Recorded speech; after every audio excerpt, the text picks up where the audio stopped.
Good evening, good afternoon, wherever you may be. This is Movie Watch Live, and tonight we've changed our normal schedule to bring you a fantastic, most influential science fiction movie from 1982, which is Blade Runner, directed by Ridley Scott, starring Harrison Ford and also Rutger Hauer. And the reason we're showing this movie tonight, or having our commentary as normal, is because unfortunately earlier this week Rutger Hauer's family released news that he had passed away. We've sadly lost one of the greatest actors of the 20th century just last week. So it's in honor of Rutger that we're doing this particular special Movie Watch Live tonight. And joining me, as usual, is both Carl Hungus and Aldous Huxley. Good evening, Carl. How are you doing? Doing great here, Pete. Can't wait to see Blade Runner with you tonight. We're watching the final cut tonight. This is a version of one of the 7 versions of this film I have not seen. I've seen the director's cut, the extended cut, but I have not seen the final cut. So this should be something new and good for everybody. Excellent. So 1982, an important year. This is going to be a little trip back to all of our childhoods, basically. I mean, I was a kid in the 80s too, so 1982, let's think back to the Billboard Top 100. The top 5 songs of 1982 were as follows. Number 5 was Centerfold by the Jay Giles Band. Everyone knows that song, right? Here's another classic. Ebony and Ivory was number 4. That's by Paul McCartney and Stevie Wonder. It's copied by Paul McCartney because, as we all know, Paul McCartney died. That's true. So, it was. It's Paul McCartney's replicant. Okay. That's right. Which is funny about that conspiracy theory is that fake Paul McCartney ended up being more successful than real Paul McCartney. But whatever.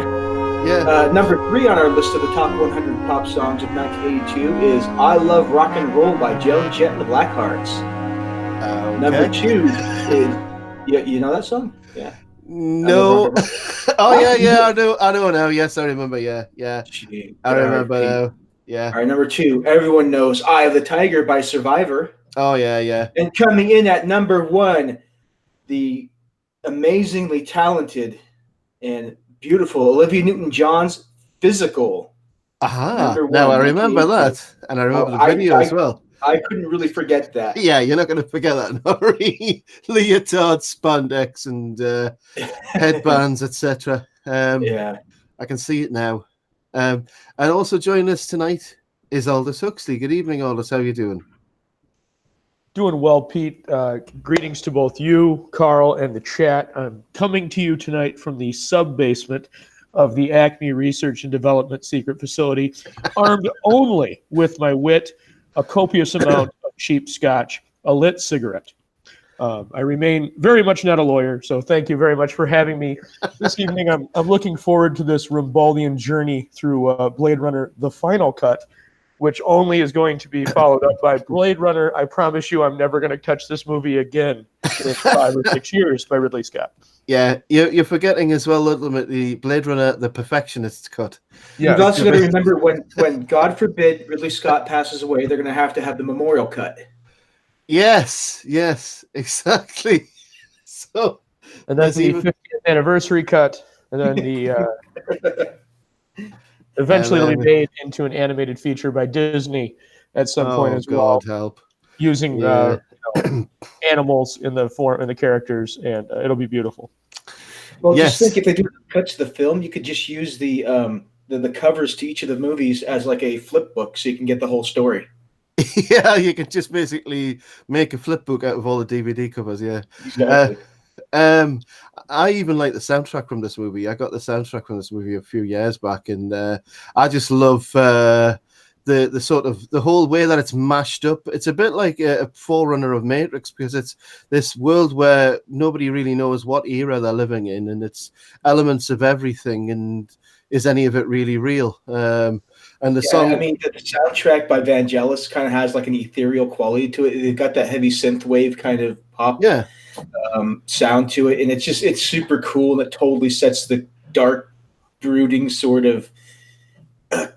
It has the feel that everything's commercialized and everything's just it's Oh man, it just sets the mood for the whole movie. It's a very prophetic movie because it's sort of it framed the narrative for a world where everybody speaks this weird one world language. I forget the name of it now, and the thing is, one of the songs that I love from the soundtrack is the one called "One More Kiss," which is like a mixture of different styles, but mainly like 1940s because it's a very strong film noir. But there's other things in the soundtrack which are like mashup of Arabic music with Oriental music with Western music. The idea that the world is just all completely mashed into one now, and it's lost its identity, So there's a lot of really artistic themes running in the background that a lot of people don't. When you're watching the film, you've got to really watch closely to pick that stuff out, But I mean, there's so many other implications of what you're saying, though, too. Because I mean, look at the world of Blade Runner. That's like a globalist wet dream. It's like big corporations run everything. People are all in their place. One language, one unifying theme to everything, and everyone marching forward to the same tune. Yeah, everybody controlled by massive corporations. This film really does speak to where we. I mean, you could take the corporation that's making the replicants, take that away and put Google in there, and it'd be the same story. Well, yeah, because I mean the really is it itinerant theme is a good way to put it. I don't know, but I think the message is that we are the replicants, and that something that gets explored with Deckard throughout the film is he a replicant as well. City speaks the name of the language. The quote from Rick Deckard in the original movie was, "That gibberishy talk was city speak, gutter talk, a mismatch of Japanese, Spanish, German, what have you. I didn't really need a translator. I knew the lingo. Every good cop did, but I wasn't going to make it easier for him." So it was called City Speak. But it's again, audience, the version we're going to watch tonight before we start is the final cut version, and the movie's from 1982, and we're about ready to start off with it now. So if you have it ready, whichever way you want to watch it, we're watching it streaming. I've got a copy from Amazon. I don't know where you've got it, Carl. Or you got I've it got Amazon Prime. It's $3.99 to rent on Amazon Prime. Yeah, and well, I'm assuming worth it. Assuming you're in the same place as well, all this, or did you get it from YouTube or? Yes. All of my technicians here at the Acme Research Facility were able to run enough cable that we were able to successfully acquire a copy off of Amazon Prime. Good. So we are in a little bit of a state of shock here since we have an Acme product working. So. Okay, well, it's working for now, and I hope you are wearing your helmet and also essential backstrapped giant rocket in case of emergencies before we get started. So without further ado, as normal, what we normally do is we'll give a quick countdown and then start the movie. I'll say 3, 2, 1, and then go, and on the count of go, we'll start this, and we usually boomer it up, so please forgive us in advance for that. So, bear with us as we continue to do that through every single stream we do. But we'll get started now. So I'll go ahead and start the countdown. So here we go. 3, 2, 1, and go. So strangely, no boomerisms. So so now we have the production company things coming up there, the Green Tree. Yeah, this Green Tree production company, the Lad company, I'm sure they were involved in other films like Escape from New York and stuff like that, but it just reminds me of that whole era. I couldn't tell you, Pete, but I can find out for you. Yeah, what other production companies involved in? And for some reason I've got the subtitles on it. Now here we go, that opening Japanese-style drum beat at the start of the film from the soundtrack provided by, as you said yourself, Carl, provided by Vangelis. And yeah, dude, this is one of those iconic, like Basil Polidor's score of Conan the Barbarian. Vangelis's score for this film is like legendary in cinema. Some people love it, some people hate it. I think it's fantastic for what it is. It's probably one of my favorites. It's in my top 10. And we have great character actor William Sanderson in this movie too. I forgot he was in this. Yeah, loved him in Deadwood. Yeah. Ridley So some of Scott. Go Sorry, ahead. go ahead. I was just going to say just a couple of the themes that are important in this is obviously there's a very strong duality theme that goes throughout this film. There's also a questioning theme, and probably most important is a sense of is failure. Failure is very important in this film, and how you react to failure and how you respond to failure. And just kind of take a look out for those themes as you're watching it. Those are some of the things that I'll be commenting on. I think very quickly I'll get a quick Kafka reference in here. I think it's Kafka's The Trial. You know, the doorkeepers in that play, where you get through one door and you think you've finally succeeded, only to be faced by another door. And that's a bit like this movie. There's layers and layers of awareness. You never get to know or meet God or know the truth. Right. So now we're going through the genesis of the story. Basically, this Tyrell company is making replicants, basically cyborg humans, or basically robots, to go do a bunch of labor and shit people that they don't want humans doing off-world. They're illegal. Blade runners hunt them down and kill them. Yeah, so those who have escaped, they've been bred to do the worst and most horrible jobs, and those who escaped come back to Earth and are retired. So it's the idea as well of creating a slave class. I mean, listen to that music in the background. It's already setting a stage. It has these dark... Well, there's timbrels and everything in the background, so it's got like a medieval element.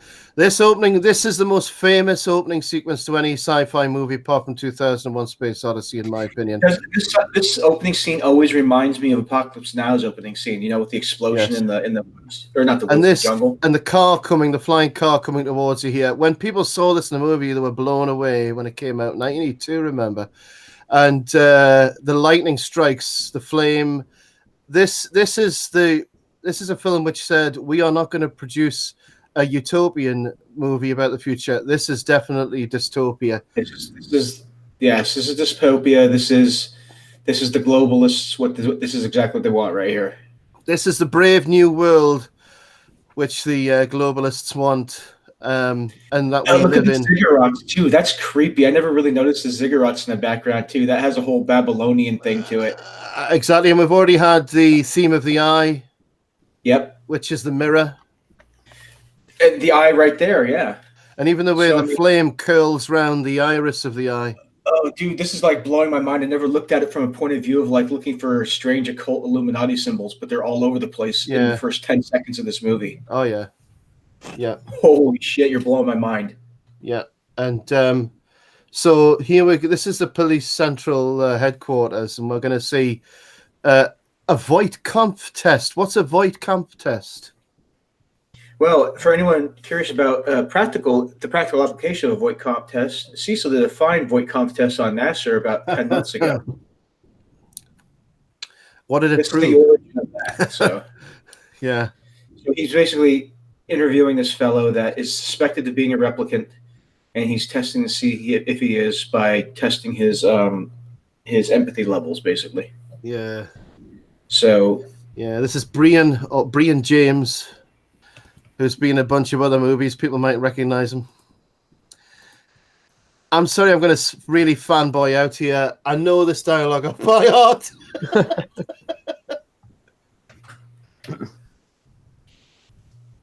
Reaction time is a factor, so please pay attention.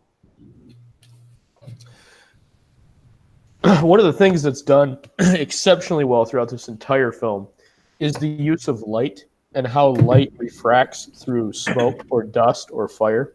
And you see that as a theme, and it really builds atmosphere literally for the shots. And you can see it there as he's asking questions, the smoke's rising from the cigarette. And it's again, you're just going to keep on seeing this, and it just gives everything almost a claustrophobic sense as the film goes on, with the sense of the atmosphere that you get in the individual scenes. What do you think about this thought, guys? Look at how they're filming this scene. They're shooting one camera on one guy, one camera on the other guy, never showing them together in the same shot. Do you think they're using that to kind of subliminally tell you there's a difference between them, that one is human and one is not? Yeah. And they're not similar? Well, for all we know, the guy doing the interview could be a replicant. He just doesn't know it. That's true too. But Right. Well, I if you mean, look at Holden's face, Holden's sweating. His skin is clammy. Leon's is not. Leon's just sitting there, and his reactions are very, very plain. He doesn't blink, Yeah. and it's almost monotonous or monotone how he responds. It's just you get that sense that something's not right. Yeah. And now you also hear the heartbeat really loud. Use of like sound effects and soundtrack in this movie is always it's really it's like the unseen actor or narrator, you know, in the background. And also you got Tyrell Corp on the back of the chairs there, as always. kind of like in the background and always there over. Yeah. Yeah.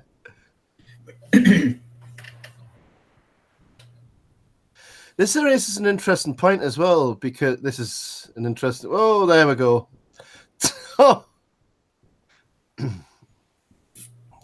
And this is the. Well, there we go. And now we have one of the most amazing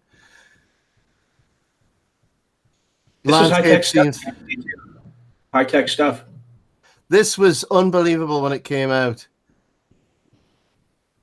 So anybody who's buggered off to other planets, and it's just the dregs that are still left on Earth.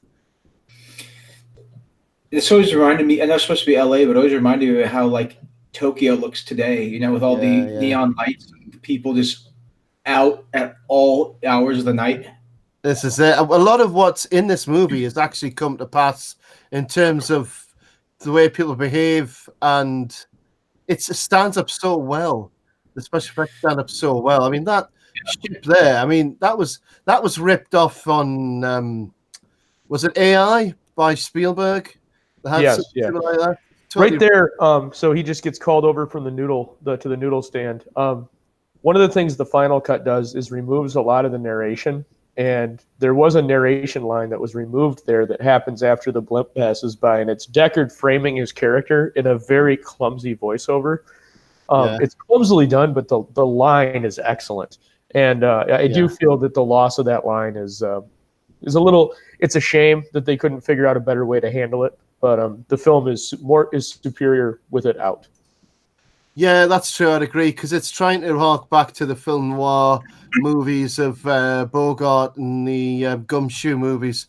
Right, and here you have Edward James Olmos's character Gaff steps into the frame, and he's speaking that city speak, the Pigden, which is the combination. And Edward James Olmos actually invented this language. This was an idea he had for the character. And he didn't just do his lines, he developed an entire vocabulary and grammar rules for it. Yeah, and it's amazing how they're even using that effect on his voice to make it sound like he's got like a false voice box. And the other thing I was going to say, going back to Carl's point, was that today's society, we are seeing people becoming detached from each other and becoming more connected to machines, because kids are getting iPads and things are younger and younger now, and they're getting used to having an iPad instead of interacting with other human beings. So it is getting like that. So I think the film maybe makes a point that it didn't even realize it was making at the time. Very, very possible. Now they're getting into the spinner, and they're heading off, Deckard with Gaff here. All of the interior controls of the spinner were special effects computers and designs that were reused from the 1979 Ridley Scott Alien film. Oh, wow. That's amazing. And I love that they're passing by the building. Deckard's just eating his noodles and just real casual. And that's important, because Deckard could have said no, he was retired, but he's gone along. He's accepted it already. He's not tense, he's not nervous. He's completely relaxed. He knows what this is all about already. He's going to be pulled out of retirement, and he's already accepted it. So this is a police headquarters. I have to apologize to the audience. The first building we saw was the Tyrell Corporation. This is the police headquarters here. And that's an amazing point you made there about the special effects they used the stuff from Alien, because obviously that was a movie that Ridley Scott did just before this. You had something interesting to say about this set here, Aldous. Oh, yeah, this is inside Los Angeles Union Station, and these offices were constructed for the film. And part of the reason that they were allowed to construct them is they left them, and they're actually still being used today in Union Station in Los Angeles. No, this is, they said four skin jobs that they've released. Originally, it was 5, I believe. And you've got Leon, what is their name? Shalom, Pris, Roy, and originally there was a 5th that they had that they were going to do another kill sequence with Deckard with, but they ran out of time and budget, and so they cut it and then recut the dialogue to 4, referencing the one getting killed in a security screen before they made it to Earth. Yeah, yeah. And of course, we don't the character of Deckard as well. We don't really get to find out who he is throughout the whole film. He is the true mystery of the whole movie, in my opinion. That character, the idea of memories being input to make people stable, and of course the side character's ability to make origami. There's lots of hidden messages throughout the whole thing, even though Ridley Scott's always insisted it's not about hidden messages. Of course it is. Of course it is, dude. And put the ziggurat was the Tyrell Corporation. All right. Yeah. That just, I mean, says it all right there. Exactly. So little people is the expression used for everybody who's still left on Earth. Right. And this is the no choice, right? So it's everything is binary. In Deckard's world, everything is black and white. It operates on a very simple code, and all of as you watch this progression through, all of his questions, all of his investigation techniques are pure linear thought. There's no dynamic thought. He's not thinking in multifaceted avenues. He's thinking very linearly and very binary. Yeah, and I think it's also trying to say how well the whole detective character fits into that, and how well the whole genre of film noir fits into that, because film noir is emotionless. It's about hopelessness, and it's about the darker parts of human life and the desperate situations. So it fits really well into this whole genre of a dystopian science fiction world.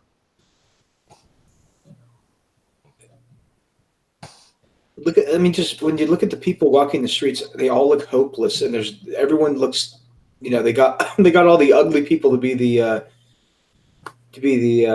extras and stuff. No offense to those poor extras and stuff, but they people that they look like they've been just beaten down by life. Even look at this guy, the captain, right? Yeah, this is a guy who's got middle management. He's got some amount of power, and he looks like shit too. Yeah. Whereas the replicants were created to be super beings. Yeah. Now you're going to continue to see here the smoke in the scene. They've got the projection going, and the smoke is rising up through it. And I love too that we're in this sense. We've got flying cars. We've got androids that have equal levels of intelligence to their genetic programmers, but the screens are still flickering. Like everything, it gets that sense that it's a very 2-tiered society. There's exceptionally high levels of technology, but at the base level where everybody resides, the normal people, most of the stuff doesn't work right. There's problems with everything. It's very subtle, but it's very effective.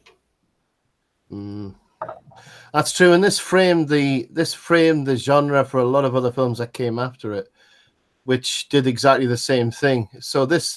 But it happened the first time in this movie. I think even things like steampunk and ideas like that could have grown out of a movie like this. The combination of the old and new at the same time. It would be interesting to find out how much of this film inspired Gibson with Neuromancer. Anyone who's ever played Cyberpunk or played Shadowrun owes a huge debt to this movie. Definitely. A huge debt to this movie. Yeah. Well, and obviously to the original Philip K. Dick book from 1968 or something. Yeah, but the movie does not follow the book at all, and Dick was a little grumpy about that until he started seeing some of the scenes that Ridley was pulling together, especially the opening sequence, and Philip K. Dick was floored. because he said that without really talking to him, Ridley Scott managed to hit exactly what was in his head with the visuals. Yeah, he got the tone right, if not the story. And I think in the case of Blade Runner, I think the film is actually superior to the book in the themes and the essence of what's going on. The book's still very good, but the film, Ridley Scott, this is a home run in every regard. Well, I was going to save this for my closing piece, but everyone thinks of Alien when they think of Ridley Scott, but this is, in my opinion, his best movie by far. Yeah, absolutely. This is his masterpiece.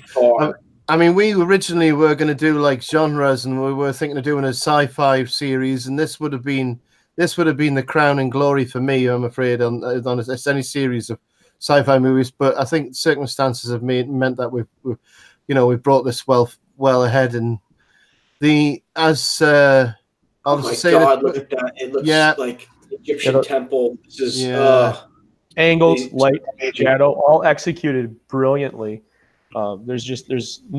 There's no negatives that can be said on the cinematography and lighting in this film. It's done so well. Even the way they light and shadow, they light Sean Young's face, but Harrison Ford's in shadow. Yeah.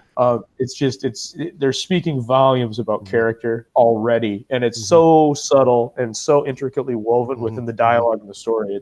It's exceptional. It's truly exceptional. Yeah, and that first line that she speaks, "I'm Rachel."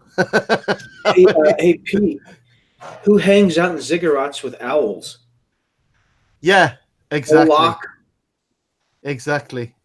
But there's a deleted scene in this movie, or rather a scene that didn't have money to make, where the Rutger's character eventually gets to the highest level of the temple to see the character, the Eldon Tyrell, and finds him encased in a block of ice, so to speak, or in deep sleep.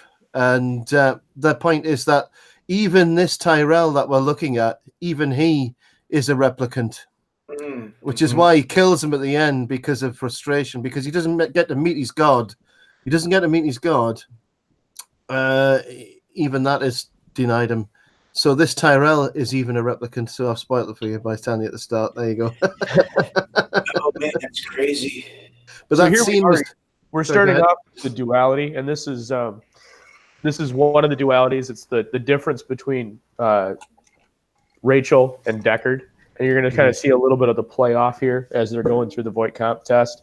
Again, very subtly done, and this is one of those movies where you can sit and just nitpick apart every scene as how it plays into the story, but you don't have to. Everything that you need to know is handled within the dialogue, and just what you pick up, obviously, when watching. It's not something you really need to pay super close attention to, or you're going to miss something.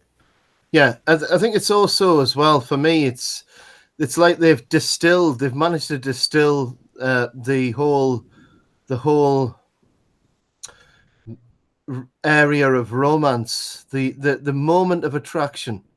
That moment of attraction where two people suddenly find themselves drawn, and the flirtation which goes on here. Because it's constantly asking questions about what is being human, what is it to be human, can an android be human, what makes us human.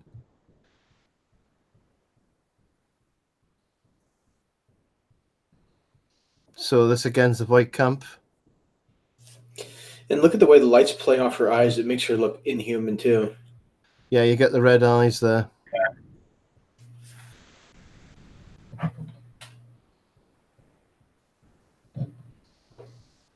So this is the first replicant to actually pass the test.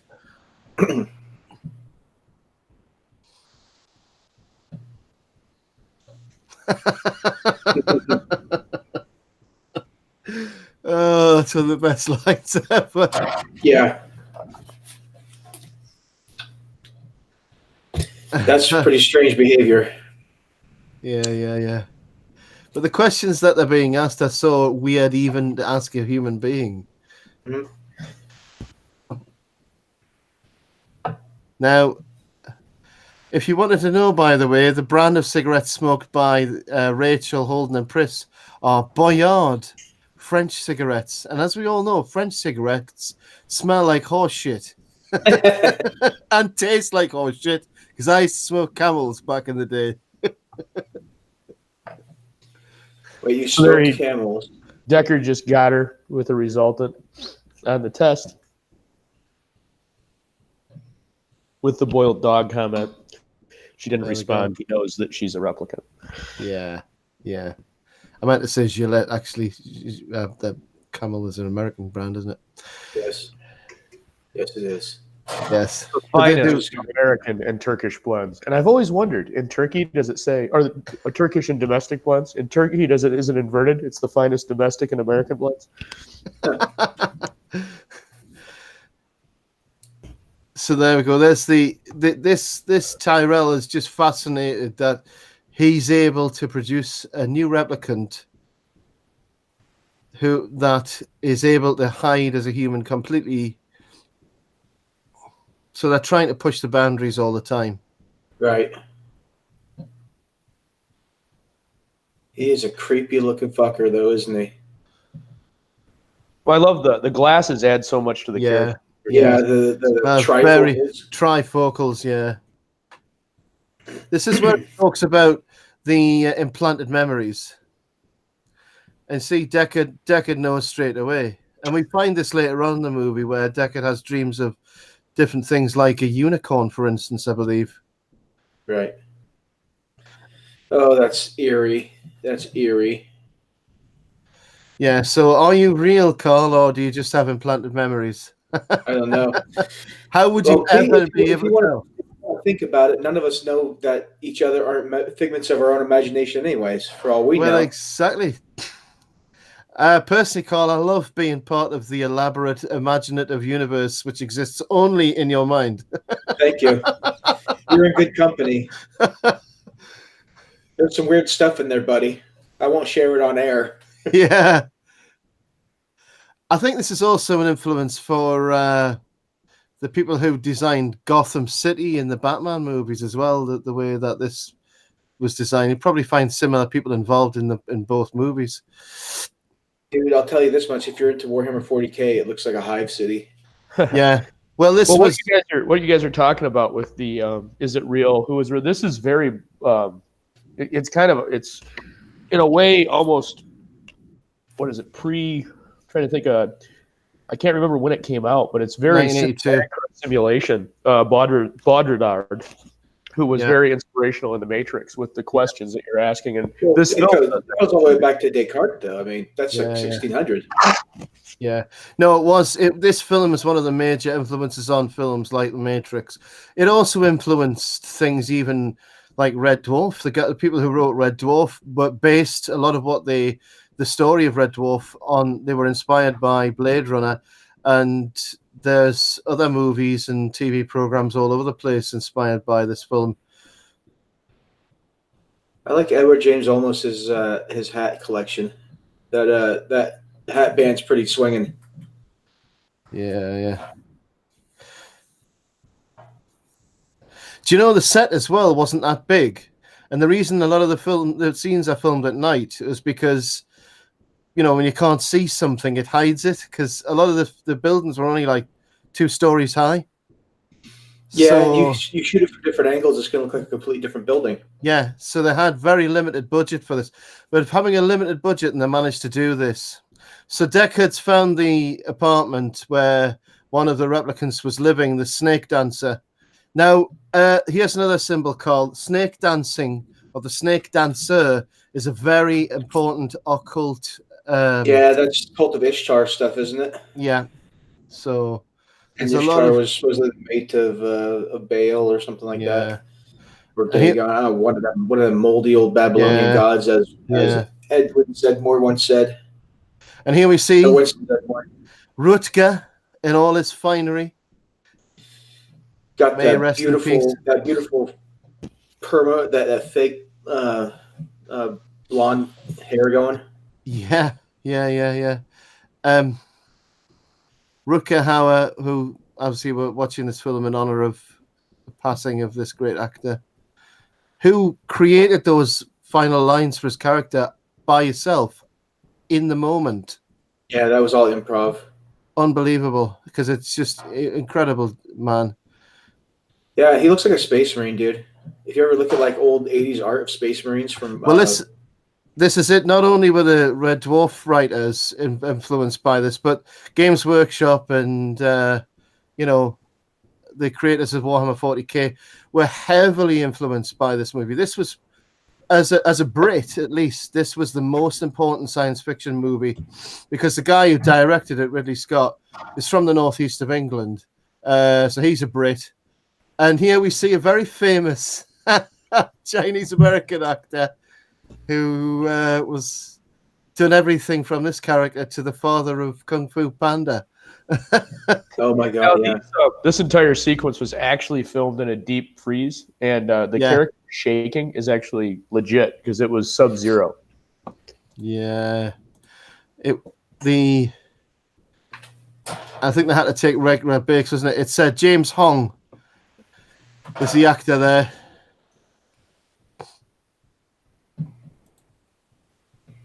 James Hong also starred as the vampire in Big Trouble in Little China. Do you remember?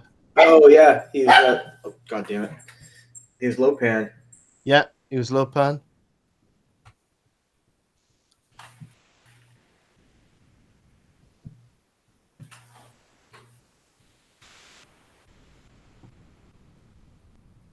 So what is it he's quoting there? Does anybody know?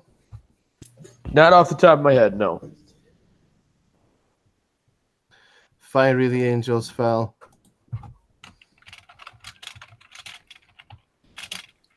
Those are my eyes freezing. Yeah. And why are they grabbing the eyes? Why are they going for the eyes? And well, it's just showing that Leon's not that bright. He's experiencing it. Everything for him is new. He's not supposed to be on Earth. He's never seen anything like this. He's a combat model. So he's been off work. This is all new experiences for him. Yeah, that poem that Rutger Hauer's character was quoting there is by William Blake. So Rutger Hauer's character Roy Batty, the poem is called "On the Other Side of the Eye." Okay, that's the name of the poem, and that's why it was quoted, because he's gone to look at eyes. And why is it eyes the first thing they go to look at? The window of the soul, right? You could honestly, unpack this movie forever. You know. Well, and also this is one of the key developers that worked for Tyrell on the Nexus 6 series, and so he's kind of working. He's working his way up the ladder. Mm. He's trying to get to Tyrell. He's trying to find the answers. So he starts here, and the answer is Tyrell. So now Tyrell Corporation. He knows the name of what he's looking for now. Mm.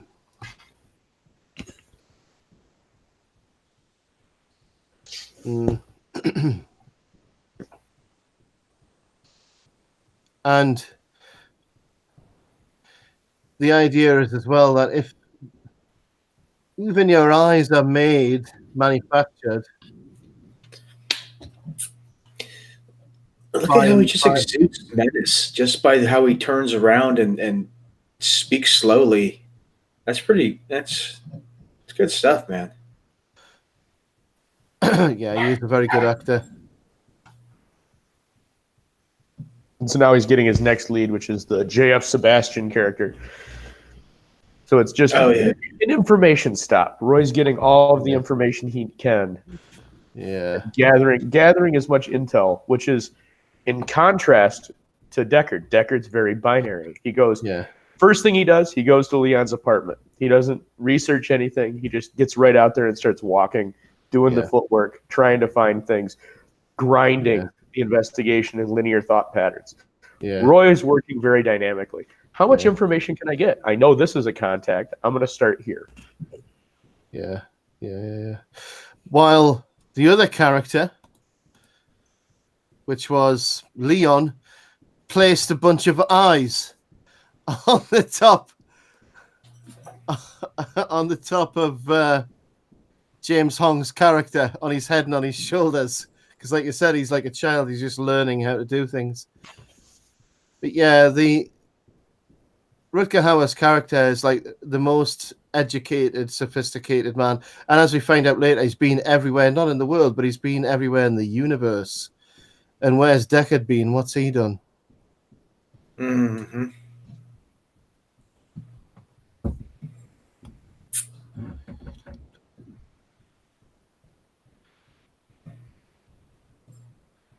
So Rachel was in the lift with him all the time. So we get the idea that Deckard really isn't very observant, and he can be taken by surprise at any time, at any point. That's one of the aspects of failure that I talked about. If you, it really, you can start asking yourself some really good questions, because again, Deckard he's not shown to be a good detective. Yeah, he's shown to be inferior to Batty. He just got jumped by a lady that was just standing quietly in the corner of the elevator. he at every step he fails. Yeah, failure is epic on his part. Why, if he's this bad, would they call him back? Yeah, he's like the archetypal schlep gumshoe, isn't he? Really. But it's even worse than that. Even the archetypal gumshoe from the old noir would stumble into a success. Yeah. Deckard's character stumbles backwards into failure. Yeah. And this is where Rachel's convinced she's human, and she's trying to persuade Deckard that she's human as well. Now, Deckard's apartment was actually this. Can you see how there's like an Aztec influence? I was just going to bring up that design. Yeah. It was designed by Charles William Brain, built on stage, was inspired by the Frank Lloyd Wright designed Ennis Brown House in Los Angeles. Because you know better than me, Carl, that there's a bunch of really weird shit out in California, isn't there? All kinds of stuff, man. Hearst Castle is really super weird, but Frank Lloyd Wright is pretty well known as far as architects go, and his stuff is out there. I think he's like active in the 20s or the teens, 20s, and 30s or something, and his stuff is pretty out there. We get this faint piano music playing in the background as well, which is used as a theme to represent memory, because you hear it later on when memories right now. Yeah, when Deckard plays the piano, he sits at the piano and plays an old tune that he thinks he knows, that he was taught by his mother, and there's a picture of his mother on the piano. But is any of that real? Yeah.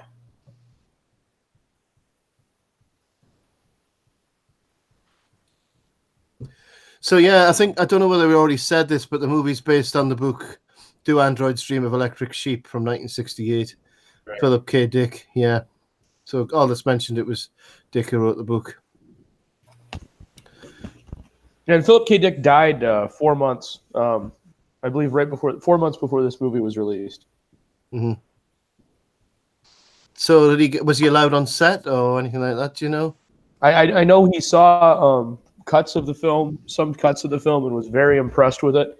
Talked again, like I mentioned earlier, he felt that Ridley Scott hit the atmosphere and the tone of the book in quite an amazing way for somebody that had little to no input from Dick as regards to what he was looking for, what he thought when he was writing it. Well, there's a long tradition in Britain, and especially in working class Britain, because Ridley Scott, came to the northeast of England, which has always been an industrial and poor region of the country, and the tradition is what you call the kitchen sink dramas, and it's about like a dystopian world where you have to just get on and get by and do the best you can and struggle, and that sort of tradition, you would have known all of those movies, and I think you had some stuff to go off with this for these kind of dark worlds, Morgs just said in the chat, Mickey Mouse, I am pro replicant, especially the pleasure models.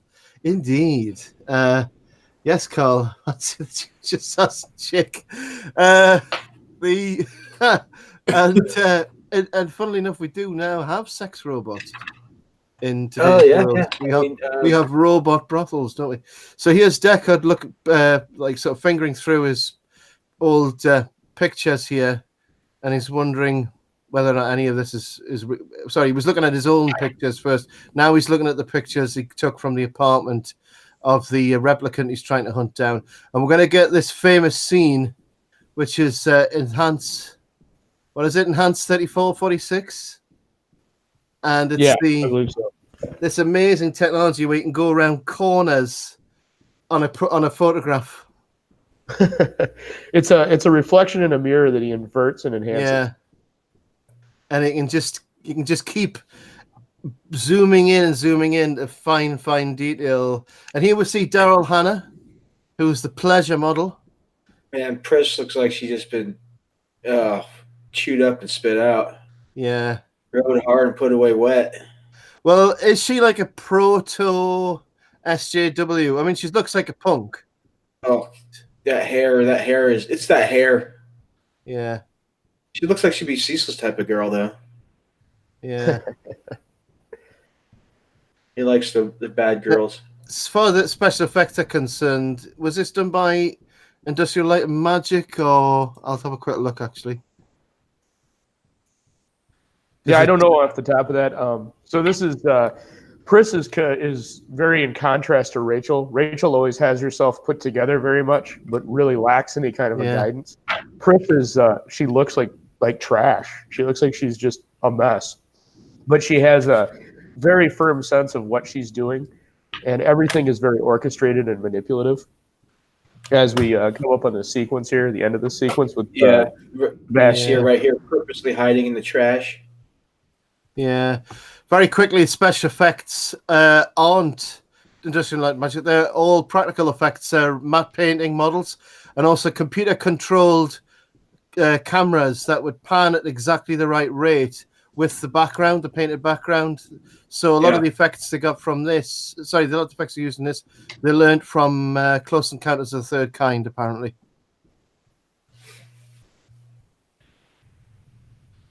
Yeah, the matte paintings in this, that is a tragic lost art in Hollywood with the total reliance on CG these days that I really truly wish would come back, because even if you go back, I'm a Star Wars. I love Star Wars, but the original Death Star, when Obi-Wan's crawling over the shaft to turn the tractor beam off, that beautiful matte painting shot that they do is just gorgeous. And you get some of them here in the intro sequences and even throughout the film, but they add so much depth. Yeah, and it's such a talent. It's really a shame that it's not continued to be used. The relationship between these two characters is quite interesting. Because they share like a similar fate, because the character you're looking at, the male character, who's played by I think it's Taffy Lewis. I'm not sure. Daryl, and he's got his other brother Daryl and his other brother Daryl. Yeah. Now the character you're looking at, I think it's the actor. I think it's the actor High Pike, and he's suffering from a rapid aging disease. So he's actually in a similar boat to them. Do you see how she just switched off her emotion there as well after she finished interacting? Right. Again, that's the manipulation. You don't see Rachel has a hard time doing things, and Pris is very controlled. She has full grasp on what she's doing. Again, it's the contrast between Rachel and Pris, the contrast between Deckard and Batty, and then you're going to see a little bit of contrast as well between what the interactions of the replicants have on the human characters and their former selves. How does Sebastian change the more he's around Pris? How does Deckard change the more he's around Batty? I've just had a bit of a brainwave. I might be talking total shit here, but Pris reminds me of like a vampire character in a way, because the way she's gaining, like you said, gaining information. Are you here alone? And she's been invited in. And the way she looks, she comes across like a vampire. She's super pale and but then that also she's kind of like an emotional vampire. She's emotionally sucking his off on his kindness and stuff. Yeah, and the other thing I've just thought is maybe this is a reinvention of the vampire idea, because aren't vampires mortals who seek immortality? Yeah, ultimately at the end of the day, yeah, that's a very good point, Pete. That's an interesting angle to look at the replicants as seeking immortality instead of just seeking life. Yeah. And these little fuckers right here always creeped me out. They still do to this day. I'm sorry. Do you know this is gonna? Sorry, Carl. This is gonna fucking freak you right out. Ever since I saw this movie and these characters, I thought someday people are gonna have hybrid creatures as pets, which are gonna be mixtures of animals and people, which they'll keep as pets in the house. So sorry for introducing that idea. It's a bit Dr. Moreau, but Dr. H.G. Wells. I honestly think that that's already something that people have asked for, very rich people have asked for, you know. Sorry to put that in there. It's not very nice, but anyway. So coming back to Deckard, and he's sitting at his piano. On that after that little revelation, Pete. I don't know where to go. So look at the photographs. What does anybody think about all these photographs on the piano here? It looks like he's just trying to go back and see if he actually remembers something. Like all of a sudden, he's playing the piano. You hear the piano in the background for music, and he's just going back trying to think, because she presented pictures to him trying to prove her humanity. Now he's trying to present pictures to himself to prove it to himself. Right, and then this is where so what happened with this movie is there were two script writers, and one of the script writers was under the impression that Deckard was a replicant.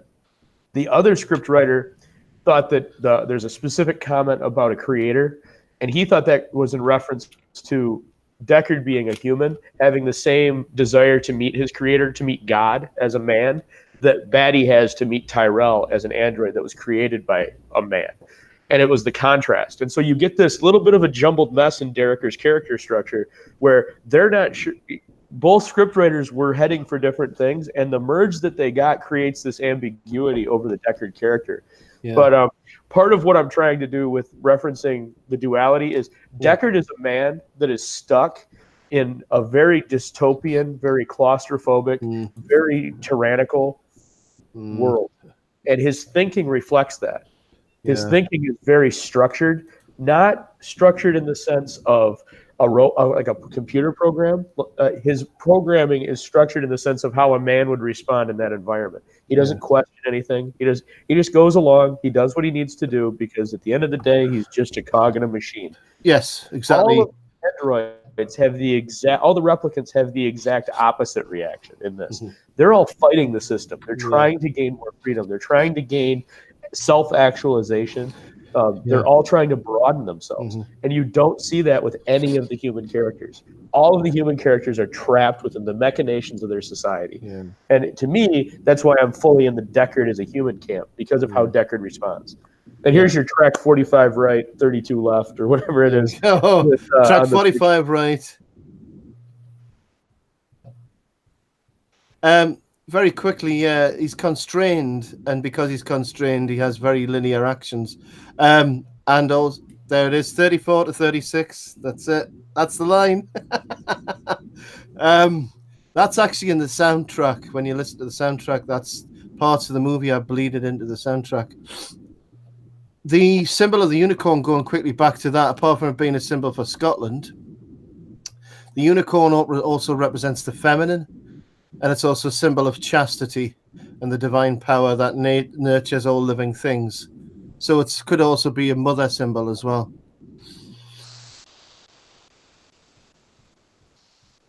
So this is the amazing technology where you can zoom right in. Now he's actually looking at the room through the mirror. I don't know if anybody else has noticed, but it's another reference to the mirror. Yeah, he's actually gone through the photograph via the mirror, and he's looking at a mirror universe. I don't know if anybody noticed that. Oh, that's fucking crazy! You're so right. So again, it's the theme of the mirror. There's several themes. There's the eye. There's the mirror. There's duality. There's the idea of memories, and also humanity. And of course, mortality is the ultimate theme. Right, and one of the other things regarding the mortality theme, you're going to see that consistently one of the things that Deckard is very hesitant to do is to use violence to solve a problem, despite the fact that his job is to put these replicants down. No questions asked. He finds them, he puts them down. The replicants, on the other hand, do use violence regularly, as you already saw at iWorld, where they're hassling the guy. They'll use violence to get the ends. It's an ends justify the means. Yes. Whereas Deckard is he's kind of sly in how he does things. And that at first glance, that might contrast with what I was talking about with his binary method of problem solving, but it doesn't, because again, it's a roundabout to avoid using that binary thinking only goes up to a point, and it's like he refuses to go that extra step to actually exploit the equation to violence. Yeah, exactly. And the difference with both is, in my opinion, that Deckard doesn't feel that he needs to survive. The replicants, obviously, as they get closer to death, they're prepared to do whatever it takes to survive. The animals, by the way, that you're seeing in the movie are all replicants in the story. So the bird you just saw, like the owl in the tower, is a replicant. I don't know what is the eagle symbolic of, because that bird that just went past was an eagle. I missed it. I'm sorry. That's all right. Abdul bin Hussein made the snake. The snake maker. The snake charmer. Snakes. Why did it have to be snakes? And can you hear that music in the background, which is this synergy of Arabic and Oriental and all sorts of different music bound together? That's cultural appropriation, bro. Yeah. Those emus will be replicants as well. Yeah, in the book, almost all animals are replicants. There's very few real animals left. Yeah, this whole scene, I don't remember this from the version I've seen. I don't either. The animal market, yeah. And here he is with his fez. Now, this is straight out of Casablanca, isn't it, really? Isn't it? Here's looking at your card. I am shocked to find gambling going on in this facility. Shocked, I tell you. Yeah, this scene was not in the version I've seen. I hadn't seen Ben Abdul Hassan. Isn't there like a very sly thing going on in this film? But the fact that it's a tribute to film noir, it's also a comment on how our culture is made up of memories of previous. As aficionados of pop culture, we know all of these things from the past. These shreds of memories, bits and pieces of past movies and past cultures. Like everybody knows a Bogart line, everybody knows a Star Wars line, etc. So in a way, the world we live in is just a collection of memories. Mm-hmm. Yeah. Did you see the holographic dancers there, by the way? Yeah, I did. You really know how to bring out like the nihilistic thoughts in people, Pete. That's like you're right. I mean, everything that's happened just right now is now memory. Thanks. Yeah. We are a collection of memories. This scene is really cleaned up. That's amazing. The sound quality is fantastic. They're smoking like clay pipes from like It should be in a 1700s tavern or something. Yeah. A tavern in Bristol. I think it's this idea of the metropolitan elite, the decadent metropolitan elite, and what's the latest fad, you know? Yeah. It definitely plays with the decadence of the socialite class. Which are obviously people. Yes, the socialite elite intelligentsia. And isn't that the way with all societies? How this society is obviously in a dark decline, and the elites are just partying it up while Rome burns, you know, and this decadent and degenerate. Yes, degenerates, a lot of them. Now he's making a video call. He wants her to come down to the bar. I was just thinking as well when I saw that photograph. To me, it looks like it's fading away more and more every time he looks at it. Mm-hmm. Almost as if it's a representation of a fading memory. Yeah, exactly. These I've been in bars like this. I mean, I come from a party city, so this is like there's loads of places like this. Yeah, these are my favorite kind of bars. I like dive bars and honky Yeah, tonks. yeah. And this, I mean, it really is straight out of Casablanca, this bar. It's like... Take her pleasure from the serpent that once corrupted man. Yeah. These So degenerates. here's another symbol, the symbol of Yep. the serpent and the woman. Yep.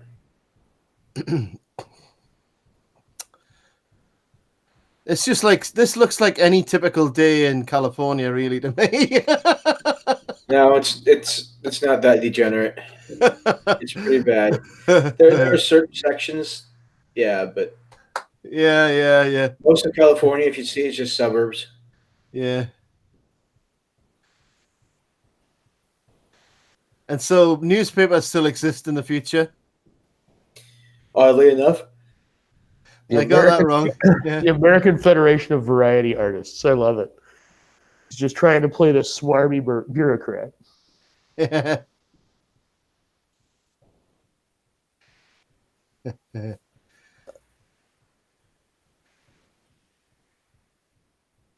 And he's doing this character, but could his character actually act this well, though?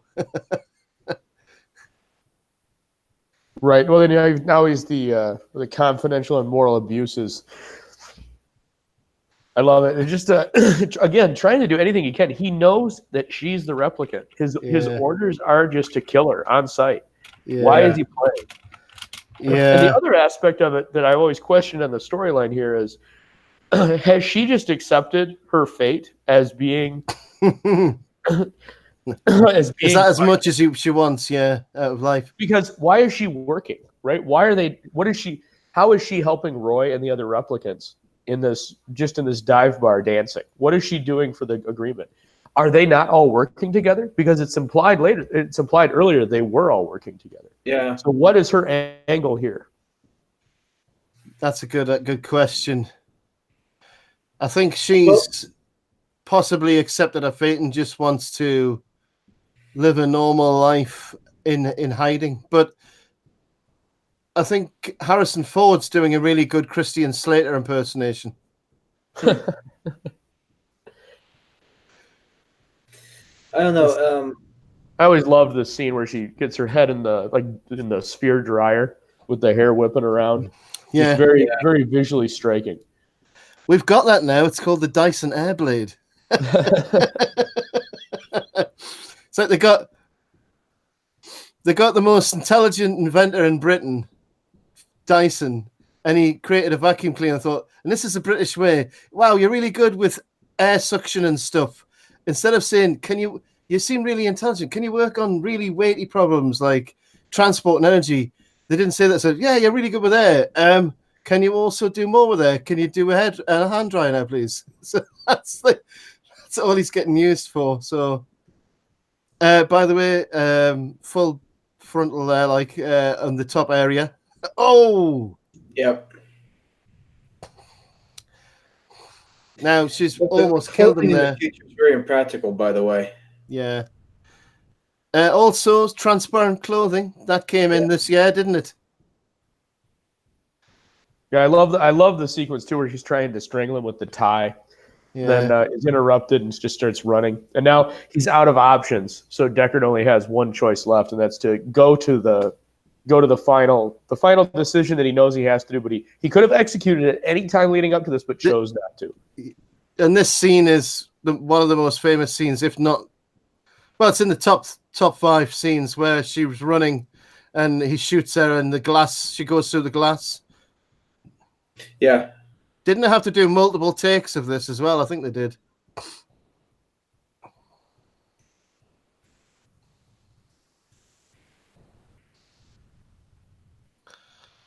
Yeah, this is an excellent. I love the claustrophobic aspect of this shot. Like everywhere he goes, he's just You want him to like bring his shoulders in a little bit because everything's so tight, and they're doing this great chase sequence through a crowd where just he's running into people every time he turns. There's people everywhere. There's cars everywhere. It's a very lively town, and you get that impression. And they do an excellent job with the camera work. Yeah. I wonder how much influence manga had on this movie. Did manga exist in 1982? I think it did, didn't it? But also things like Judge Dredd. It reminds me of Mega City 1. You know? Or were the artists for Judge Dredd influenced by this? Or vice versa? So he's hunting her through the crowd. And it's little things too, like how authoritarian is their world.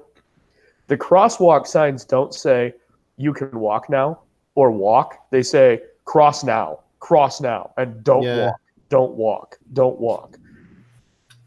Yeah, because it's the long grey line, isn't it? It's the long grey line doing what they're told to do. Did you see Atari in the background there as well, by the way? All the different adverts. It's good to see they made a comeback. Yeah. Yeah, she is.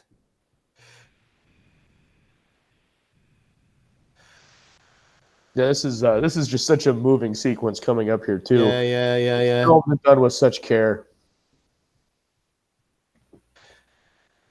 Now, the other thing that's always kind of struck me is special with this film is there's people everywhere. Yeah, and he's firing. He's just shooting. Like they must, as a Blade Runner, you must have full carte blanche to just use violence. And if you catch the civilian, like it doesn't matter. Killing a replicant is that important. And is it just me or that transparent coat she was wearing? Does it look like the lace wings of a butterfly? No, there is a little bit of a suggestion there of some kind of maybe metamorphosis. Like maybe in death, does she finally find something of humanity? Yeah. But you know the reference earlier that you've trapped a butterfly in a jar. Yeah, you see, that's like lace wings of an insect or like a butterfly. Because she wanted a new life. She was just hiding out being a dancer. All she wanted was a new life. That's why she was hiding out. She just wanted to experience. She just wanted a new life. Yeah. It wasn't about the longevity. It was just about the life, experiencing something else. And then also, when does she crash through the glass? The butterfly's in the jar. She crashes through the glass upon being killed, thereby finding humanity and freedom in the last moments of her what do you do with the butterfly when you're done with it? You put it under glass. Yeah. Right. And also, butterflies have a very short lifespan. So I'm with you, Pete. That 100%, man. That's an excellent point, Pete. Very well. I mean, that only just came to me there. The way the coat reflects. See, these kind of like artistic things are a lot of the meanings hidden in the way things move and the way things appear. Seeing how she's sort of going into sort of a rigor mortis really quickly as well, because she's.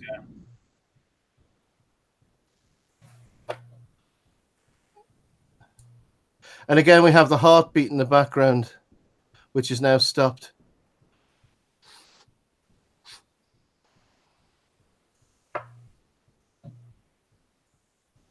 Leon's crapped in his pants. Yeah.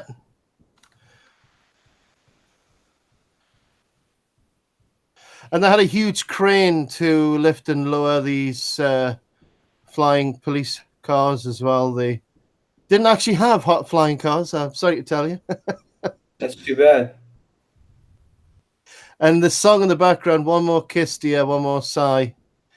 Tsingtao is actually a brand of beer now.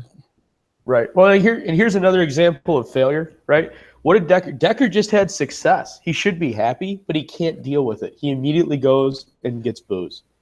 The other thing is, sorry, go ahead. Oh, he's got to dull it. He can't deal with the success. He's a very insecure person. There's nothing about him that handles anything successful well. Every positive thing he can't deal with. Yeah. Which is why he's the perfect person to be the Blade Runner in this instance. The use of, that song playing in the background, all the shreds of the past, it's the idea of a culture which has reached its end. All it's doing is living off bits and pieces from the past. And I think when any culture gets to that stage, it's almost gone. And I have to say, our culture is very much living off the past now. And I'm not against living off good things in the past, but when cultures get sterile and get, unimaginative, and there's nothing new, where do you go from there? Right. Now, it's interesting there, his reaction when he finds out, only 4 more to go. And he's like, what are you talking about? You mean 3? Like, no, 4. Now Rachel's on your list. Yeah. Yep. Yeah, so he's got to waste her as well. See that old Cadillac? Is it a Cadillac or a Chevy, that? I don't know. I missed it. But this is excellent. He sees Rachel in the crowd, starts moving through, and then you just had this hugely emotional scene, and this is something you almost don't expect coming up here. The power of the dancer character Salome dying, and then here's Leon. Mm. And I love it. His first question, almost like a child, right? How old am I? And there's the answer.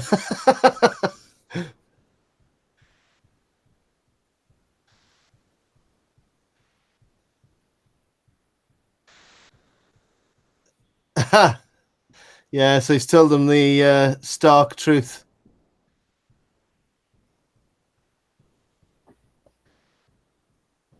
Yeah, so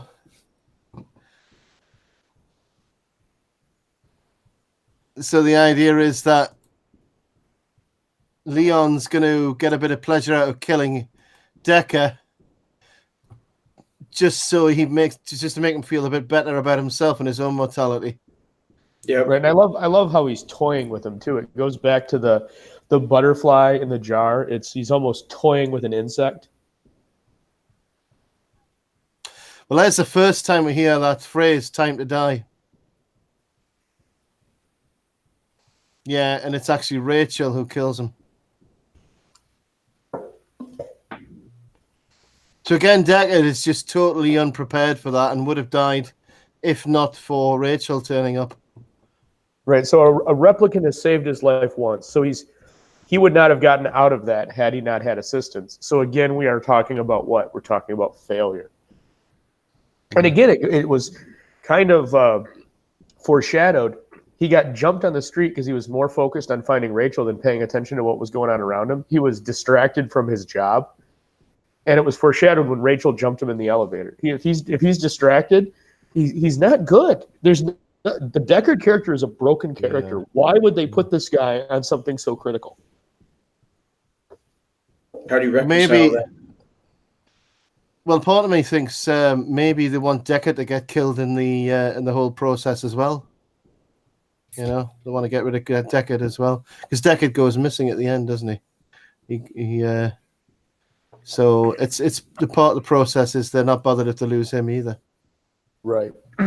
Very well. I think that's probably the most likely, is that maybe they are trying to get rid of Deckard, which then does suggest maybe Deckard is a replicant.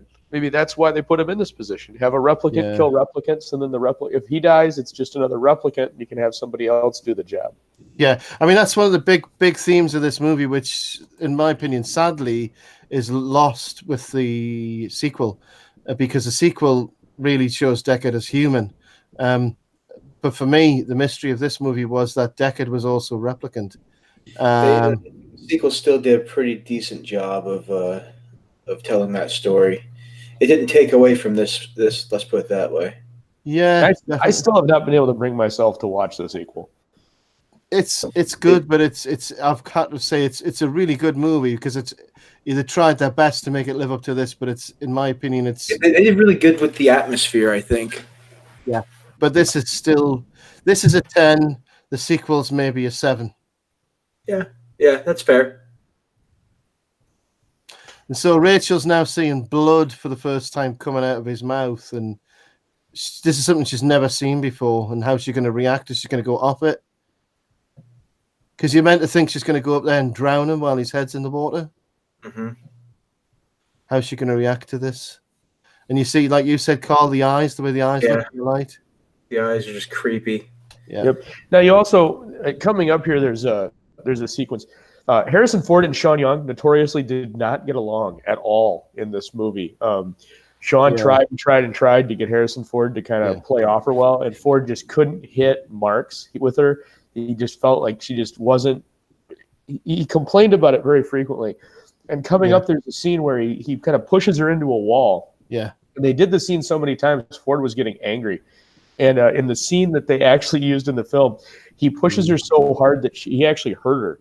And the pain and shocked expression on her face for his emotion and the aggressiveness of it is actually real. She's a little scared because she had never done that before.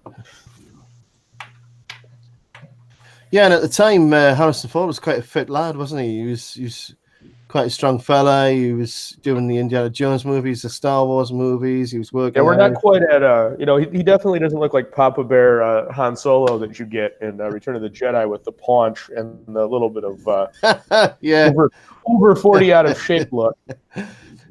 Yeah, but you don't know you can actually put weight on while you're in carbonite, encased in carbonite. Did you not know that? Apparently the buffet is quite good at Jabba's palace. Yeah, so. Yeah, they were feeding him somehow. No, it makes sense. You scientific weirdos. Feed him. Jabba with the feeder. Hold on, Pete. Carl is going to explain the scientific accuracy of being frozen in carbonate. Go. Right, check it out. All right, so they got to keep your tissues alive, right? So part of the carbonite freezing, it's not really. Oh, you goddamn dog! Sorry, hold on. Part of the carbonite freezing it's not like a true stasis, just because they got to still keep your tissues alive, so that you do have an IV, but it's enough of a slowdown of your metabolism that your rate of burning while you're out allows you to gain a little bit of weight over time. Definitely. Well, that's how we got the paunch then. Okay, I'll buy that then. Okay, fair enough. This is the saxophone sex romance music in the background. This is a really well-known track by Vangelis. Almost everybody who likes Vangelis is familiar with this track. This is the love theme from the movie. And going back to what both of you said previously, there was major disagreements between Scott and Ford, and Ford wanted that monologue taken out from the start of the movie, which is out on this cut. But just going back to what I'm going to say that right now. Yeah. Going back quickly to what Rachel has just said a moment ago there as well. She asked Harrison Ford, asked Deckard, have you taken the test yourself? And here she goes playing the piano while Deckard sleeps. Yeah. Now she's playing the same tune he tries to play badly. Right, and to me, that's just one more example of how he's human. Yeah. Again, it harkens back to that failure aspect. He's not good at anything. So are we saying that perfection is impossible for humanity? To be human is to be imperfect, and the replicants are perfect because they're not human. Right. So basically, the crux of your theory is all this. If I'm getting it straight, is why would the Tyrell company waste a bunch of time, money, and effort in R&D to produce a shitty product? Exactly. There at every turn, Tyrell has shown that his products are the most important thing. Right? I mean, he was almost showing off the new model year with Rachel. And it's that sense of progression and technological superiority over mankind that he's looking. He wants to get it so perfect that you can't tell. Ford is full of failure. Ford's character, Deckard, is just full of failure. You can tell at every instance he's almost incompetent. So why would Tyrell even create a being like that? It doesn't fit the model. He has to be a human. Yeah, and I think Tyrell's introduced Rachel to Deckard's character to see whether she's capable of romancing him, and that's the ultimate success. But yeah, there's a very strange and horrific thought in the back of my mind that is, okay, so when God makes man, well, my own belief is that God did make man perfect. It was man who made himself imperfect by wrong choices. But I think what the film's trying to say is if man makes man, they make man as a product. So they're perfect, but that's still just a product. They have no free will. So is it not that the choice is between perfection and perfection or free will? You know, one or the other. But then how much free will, ironically, has Harrison Ford got now? He has that scene.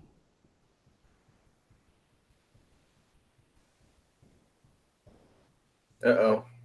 Toxic masculinity. This is unconsensual. When you could almost see it in Ford's eyes, like he's just pissed. There was anger there. It was just frustration. So it carries the moment so well in the film.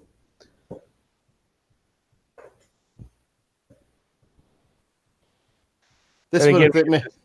This great Venetian blind lighting effect across Ford's face that just adds to the scene with a little bit of depth and shadow. It's just. Do you notice how his eye is perfectly within the beam of light between the lines of shadow? Well, it's not now, but it was perfectly in the band of light between the bands of shadow for a long period of time. Not now, but there you go.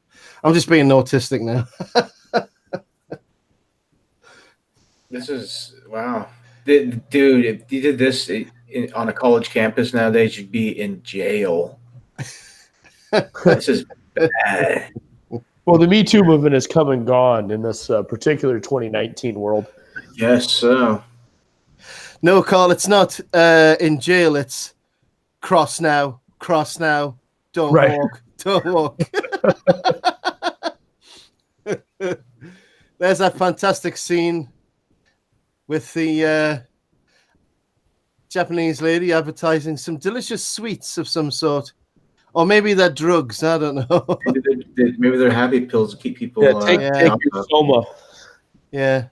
Airbrush. She looks just horrible. Yeah. Well, and again, going back to your theory about the eyes, she paints black around her eyes. She has shadowed the windows. Blocked them out. Yeah. The fact that she goes around doing somersaults everywhere is just creepy as hell. I'm sorry. That's not the first somersault she does in this film. It's just weird. There's an element of Alice in Wonderland here as well, if you've noticed.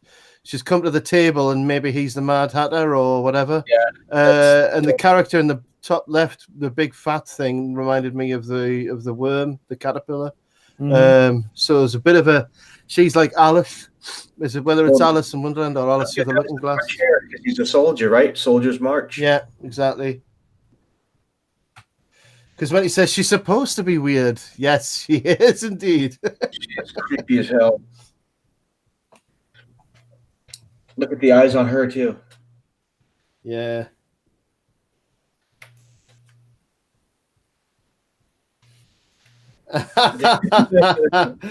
The sort of like Pinocchio knows, little character knows there's something seriously wrong here. Yeah, totally. And here comes Roy. I've got to say, I mean, for the character, the name Roy Batty is so bland, but I think they did that deliberately, didn't they? Because it shows that he's grown completely beyond his original parameter, hasn't he? To be given the name Roy Batty and to become this sort of highly intelligent being, it sort of shows that he's completely grown out of his original programming. Right.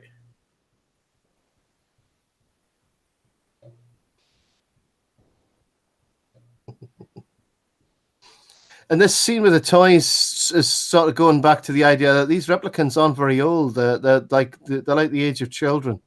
Right. Know? Right.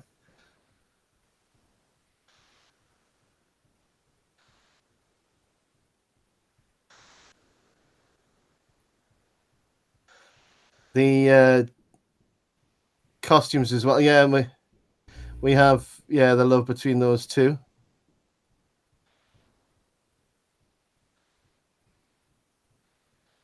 Yeah, it's a really awkward scene. Right there again, Sebastian makes the comment, "You're perfect." Yeah. Right. And they are perfect. They're not Yeah. they're not flawed. All the human characters are flawed, including Deckard. Deckard is a Yeah. human. Because of failure. Roy doesn't fail. Yeah. But the point is that even if the Blade Runner doesn't catch up with them, they're going to die anyway. The reason they've come back to Earth is to try and find a solution to the fact that their, time is running out. They've got a Terminator gene, which is designed to make them age quicker and get rid of them. Right. So whatever, it doesn't really matter. Harrison Ford's really not the enemy in this movie, as far as they're concerned, because they're going to die anyway. So in that sense as well, also it's saying, mortality is going to get everybody anyway. So it's just a question of when. The chess game, you've got the theme of duality again here, Aldous. Yeah, the white and the black, the good versus the evil. Strategy, and most important is the play, the game itself. It is a game. Yeah, because Matty makes a good point in the chat. She says, I think they wanted to meet their maker, so they've come back to Earth to find out what is the meaning for their existence, who made them, why, what is their origin. That's the ultimate question, right? That you want to know before you die is what was it all about? Yeah.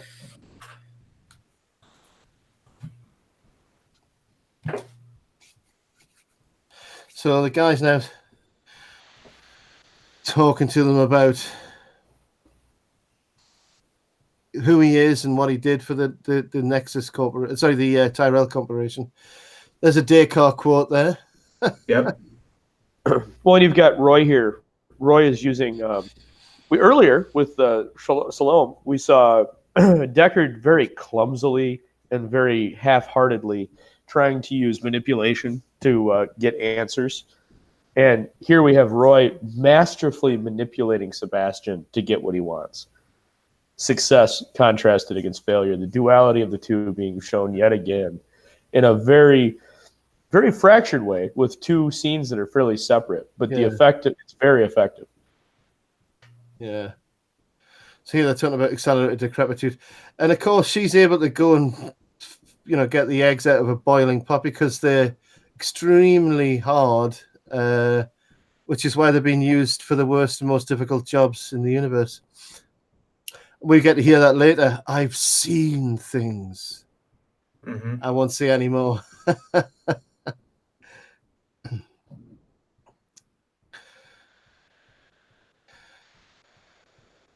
The Tyrell is the designer of minds.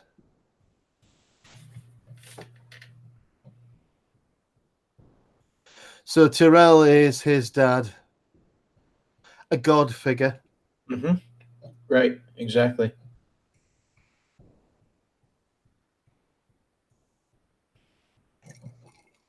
Sorry about stepping away there for a minute, gentlemen. One of the barn cats decided now would be a good time to slaughter a rabbit in the back porch. Was the barn cat successful? Oh, yeah, there's not much left of the rabbit, but it was making a god-awful noise. So. Hail barn cat. I'm just trying not to make a clinky ice noise because it's been so hot here that I've got ice in my beer. Oh, you couldn't show that today, could you? No. That would be so triggering. This is again the manipulation. I'm going to mute so I can take a drink of my ice beer. Go right ahead, Pete. Going back to the ziggurat. So detail on that. That's pretty cool. Yeah, it's are you familiar with H.G. Wells' work? Yeah, of course. One of his last stories was a story about the higher levels of society living in floating cities. Right. Which is supposed to be resembling like pyramids. There's the owl again. Yep. That's it. Blue entry. So why do you think he has all this technology, yet he uses candles to light his house or his bedroom at night? That's a good point. The distrust and everything. There's that great gleam on the owl's eye. I thought maybe it had more of a, I think cult thing to do with it or something. Could be. You also have possibly. It goes back to when I was talking about light shadow. The flickering of the candles gives this whole sequence this real warmth to it that That's the rest true. of the film doesn't have so far. It's been very cold. This offers warmth, and you're basked in this bright yellow and orange. Yeah, I think it's also symbolic of the whole temple type atmosphere. Yeah. It's like a cathedral. It's like a temple. Maybe those candles represent the lost souls of all the replicants he's created. Like a temple, like he is their god figure, so it is a temple. So he lights a candle for all the replicants that have died on far-off planets. The other, what was I going to say there? It's gone. So we've got the chess game going on here, where Sebastian's getting access through, talking about the chess game.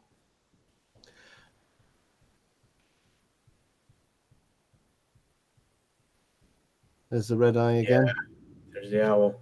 I mean, that happens anyway. If you shine a light on the back of an eye, you're going to get it's a retina reflecting,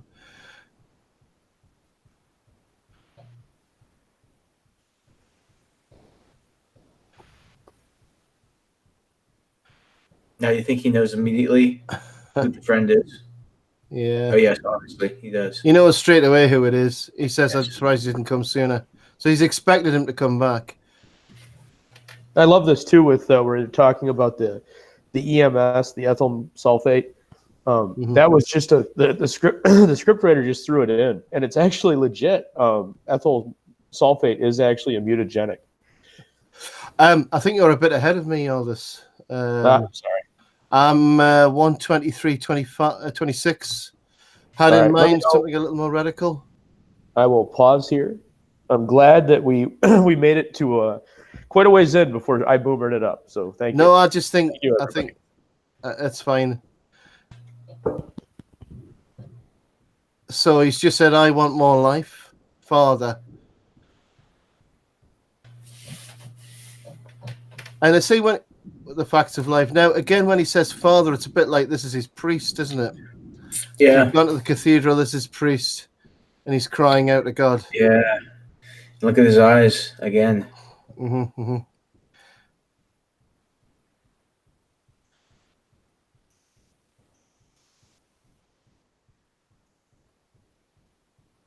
So now he's talking about the uselessness. There you go. So I've got EMS recombination now, Aldous. We've already tried it. Ethyl methane sulfonate is an alkylating agent. It created a virus so lethal. So that's where I'm up to now. Subject was dead before he left the table. So you can see how Rutger Hauer's character is looking really ill now.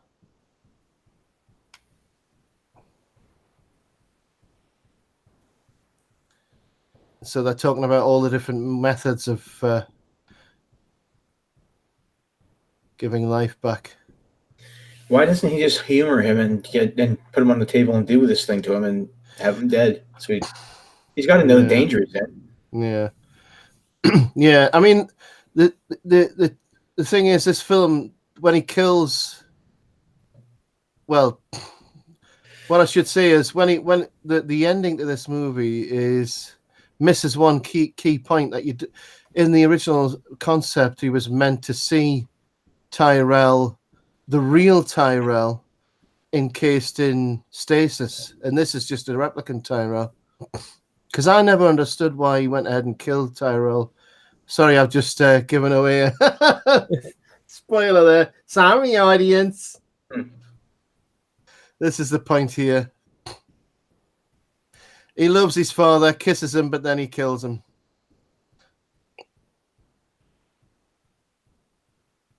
And then crushing the skull.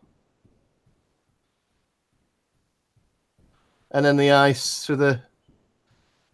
Oh, dear God. Yeah, I love the line "revel in your time." This is the worst scene in the movie. I can't stand this scene. Like, horrific.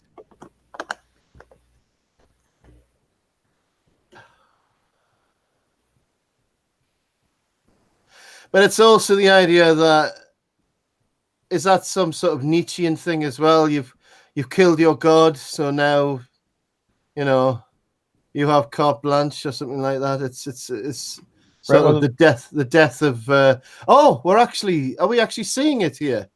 Yeah, you get the thumbs into the Whoa, eye. we're seeing it. This is the first time I've.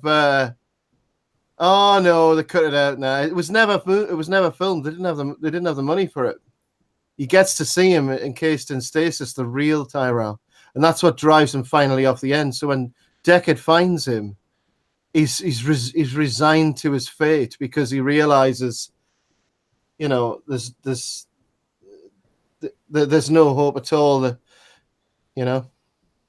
Sorry, I cut you off there. What were you going to say? Raging midgets, my God. And The then future sucks.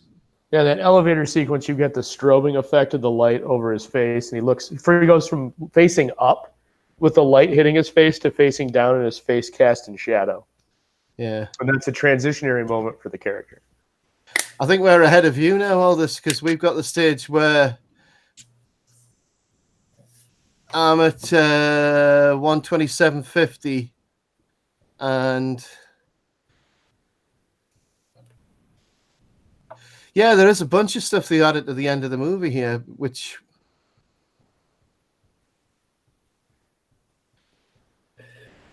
because there's not long to go now. There's only the 2 replicants left.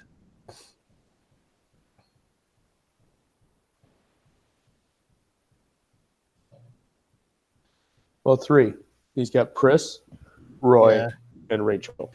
Yeah, Right. of course. Yeah, if you include Rachel, yeah. I remember being a kid and thinking, I really want one of these police cars, these flying police cars. When can I get one? And those like midget Jawa people have just stolen stuff. They're like a recurring theme, because have you ever seen TX-41 or something? The film that George Lucas did before Star Wars. Yeah, there's like midget people in that movie as well who live on the outlying areas. So it's a bit of a recurring theme. That's yeah. So he's turned up here, and we were saying before the show that this is a building. In LA. It's the oldest commercial building in Los Angeles. It's literally from the Victorian times, like 1890s or something. It was built, so it's a very historical building. It's really distinctive for all its cast iron railing work and all that stuff inside. So you'll see it as we progress. It's right there. Amazing as well for the use of lighting as well. Again, to make it look decrepit. So Los Angeles hasn't suffered as much with earthquakes like San Francisco has. Well, it has over the years, but it's just not quite as bad as the big one we had in 1906 and the one we had in 89. Yeah. There's a really funny, weird, bizarre movie that I saw ages ago about vampires, which is based in San Francisco, and it's the idea of, the city under the city. Because apparently there's huge areas of the city under the city, isn't there? Right. I'll get that after the show. I'll dig that out for you because it's quite a good movie. Yeah, I'll check it out. I'm into it. I dig it. So, yeah, building opened in 1893. So yeah, it was built by Louis Bradbury. He was a gold mining millionaire. Made his money in the gold rush, I guess. Yeah, it's a fantastic. If we were able to actually see it in full light, it's a really impressive building.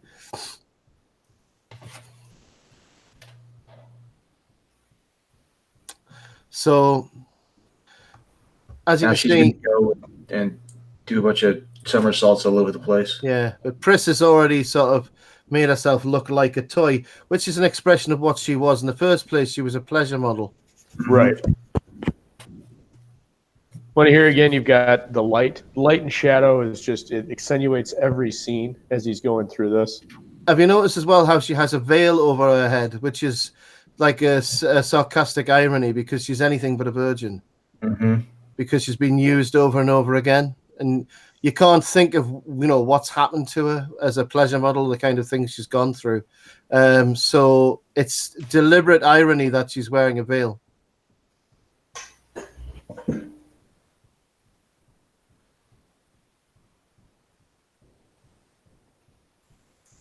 So apparently people drink tea in the future.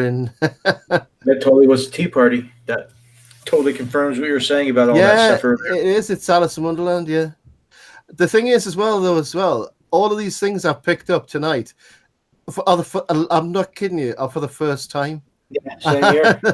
Same here. I did not realize, I'm only noticing this now.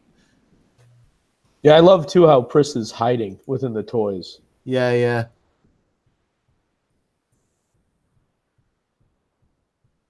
She's doing a pretty good job because she looks like a toy. Yep. Or a mannequin.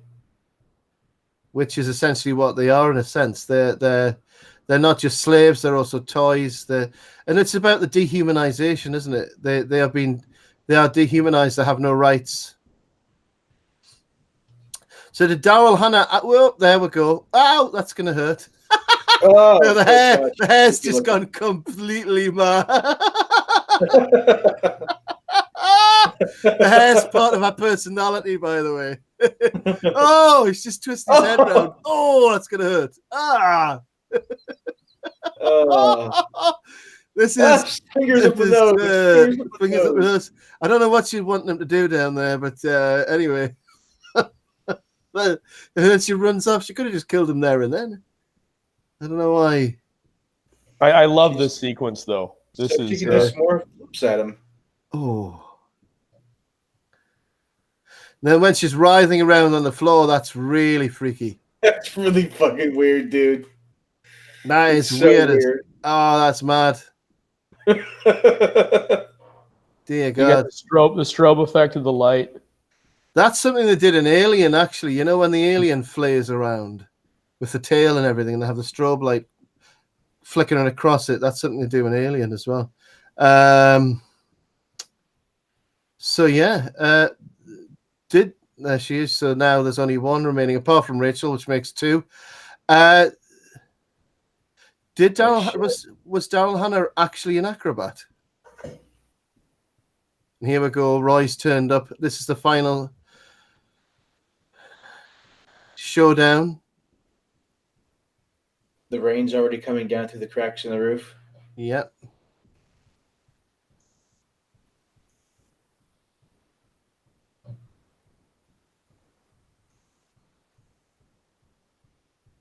Now they tried to sort of, pardon the pun, replicate this scene with the sequel, where the character catches up with Deckard's character years later, and there's this sort of chase, but in the old cinema building or stage building.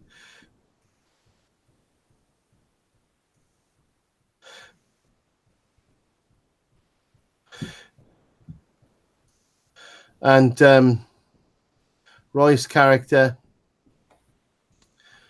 just looking at his dead partner, her tongue still sticking out. That's it.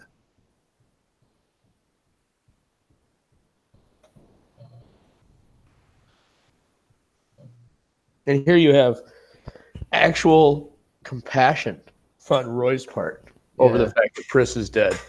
When have you seen any emotion other than raw emotion from Deckard? Yeah.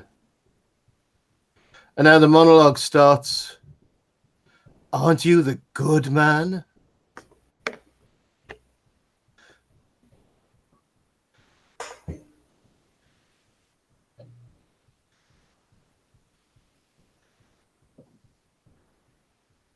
And this close up on the gun as well.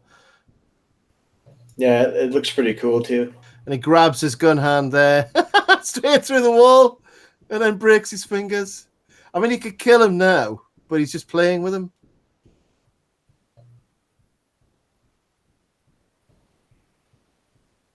And so one by one, he breaks his fingers. Oh!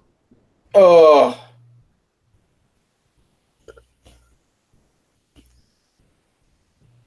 And then puts the gun back into his hand.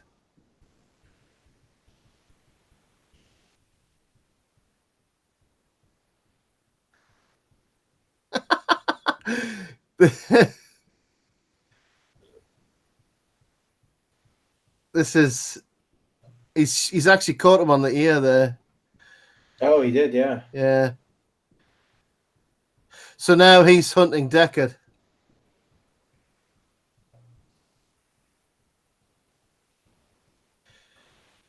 And Roy goes back again to the body of Pris.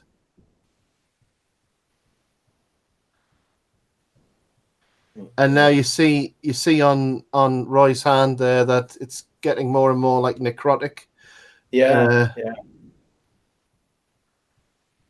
And now the music cuts in. It's like the tragedy of mortality and loss. So you're now starting to see it from Roy's perspective. I never noticed that before, the necrosis. Yeah. And he has to continually will his hand to keep going because it's shutting down. His body's supposed to have shut down long before now, but he's kept himself going by strength of will. Do you think that's why Pris was so pale as well? She just reached the final stage of it? Possibly, yeah. Yeah, I think that's a good point.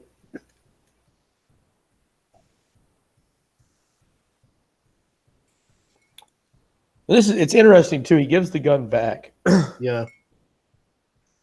Does that level the playing field? Deckard would never do the same thing. Deckard's he's going to look for an edge, right? Yeah. He has the gun. He doesn't put his gun down. He wants the gun. He wants to end Batty.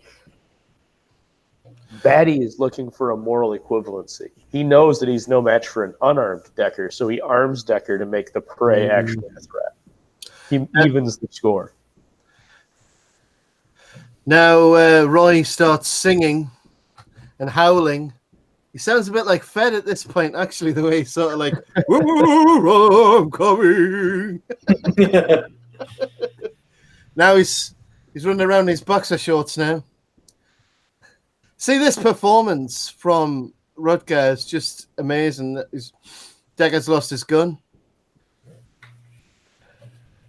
I think. But again, how did he lose it? His own stupidity, his own mistake, his own failure. Yeah. Everything about the character is failure. I didn't realize it was this stark. Like, he is really incompetent. Yeah. Which I think Harrison Ford does really well. He does that kind of struggling, bumbling, desperate person really well. The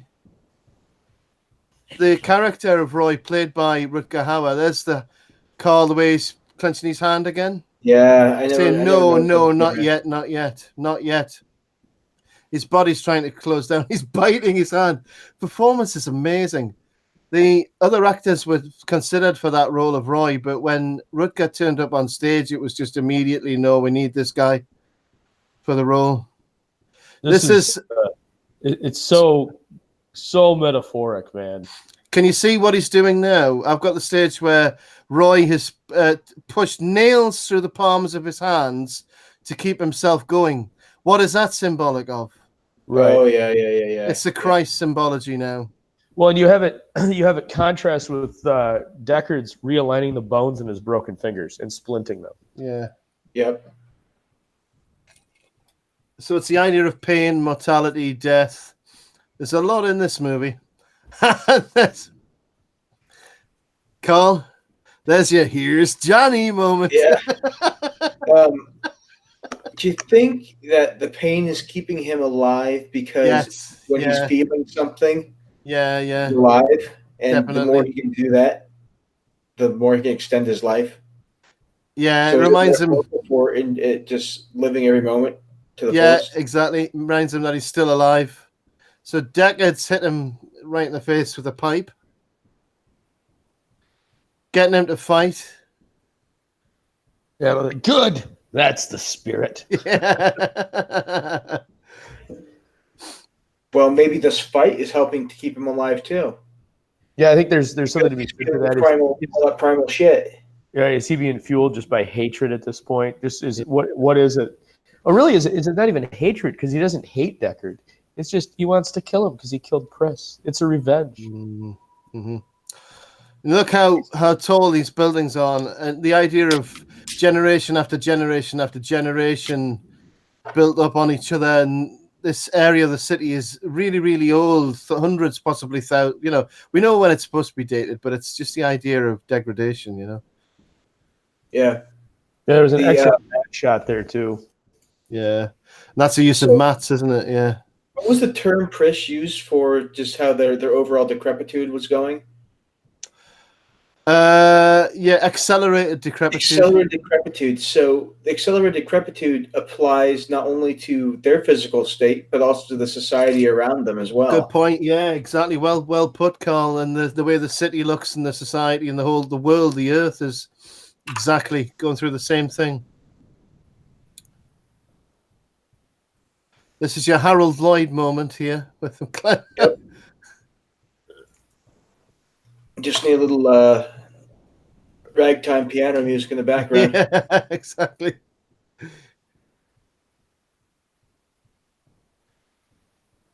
Yeah, I think both of these actors, I can't imagine anybody else playing these characters. Oh, and here you have just this beautiful, just the way it's shot, man. You got the rains falling, and again, it's the lighting is perfect. Yeah. And there's the bell tolling again in the background. Yeah, I never noticed that before. Man, so Earth the bell, yeah, you want to get off Earth in this future. Oh, definitely, which is what the better people have done. They've all gone elsewhere to the worlds that have been built by the replicants. Right. The slave class. So Earth is just one big contact center, you know, where the grey line moves in and out. Yeah, it's basically just keeping the replicant factories going, basically. Exactly.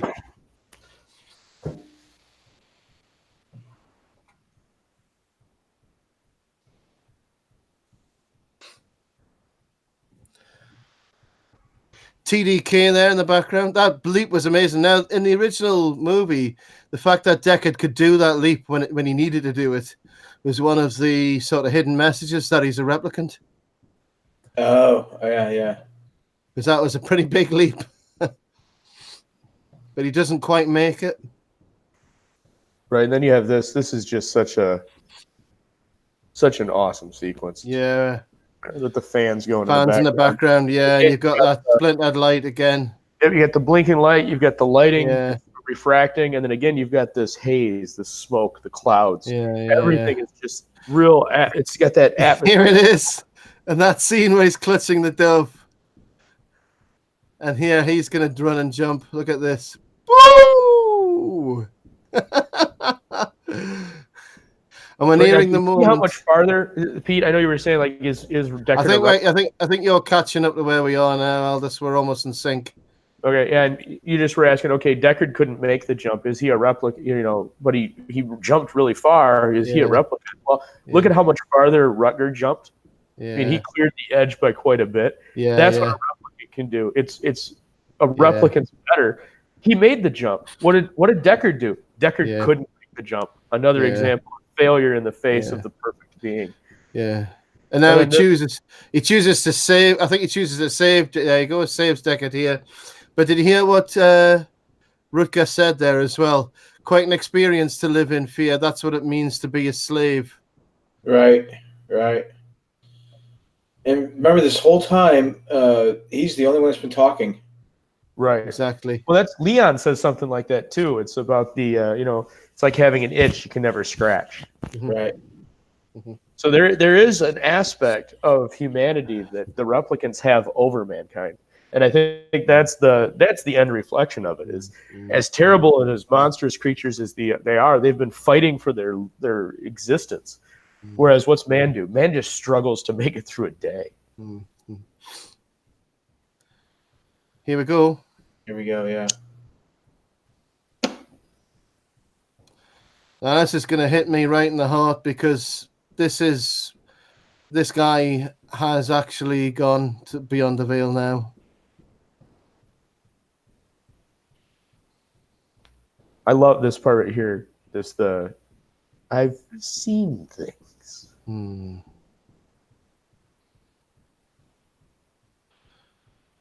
And then the little Tears gulp. in the rain.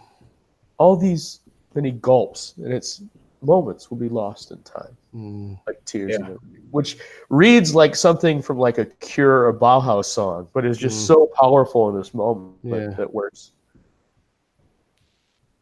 And then, of course, the famous time to die. Yeah. And this is really where he just comes to accept it, right? There he goes. And then he lets go of the dove, what obviously symbolizes his spirit ascending to the heavenlies. So now, what was Deckard's job? Deckard was tasked with killing 5 replicants. He actually only kills 2. Yeah. And can I just say as well, so thank you, Rutger Hauer, for what you contributed to human existence. And what a great loss. So this scene has much greater weight now than it used to have. Even though it had great weight to start with, there's an extra layer to it now. I gotta keep going back to the soundtrack. It's just perfect in this moment. And can you see how Deckard was just staring at him? Yeah, he was in kind of a He was reverie. entranced. Yeah. Yeah.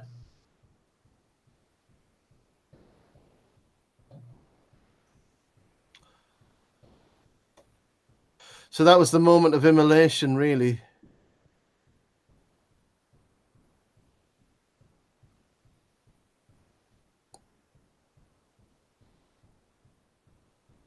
But that's a good point you made as well, Aldous, that he's only actually killed 2 of them. So he fails even in a simple mission. Yeah. His job. It's too bad she won't live. But then again, who does? There you go. Everybody dies. Yep.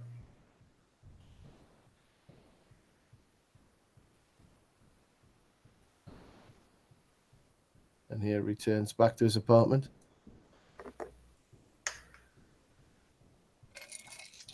And I love the fact that they're consistent with how much of a beating he took. He looks like hell. Yeah.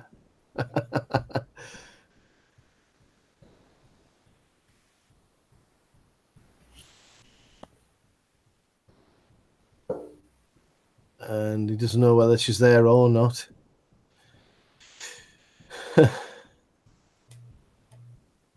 And this is where we're wondering whether Rachel will turn on him. You know, will she flip as well like the others? Or is she different? Or will he flip on her? Yeah. Well, because he's basically been told to kill her, so he's going in there with the gun.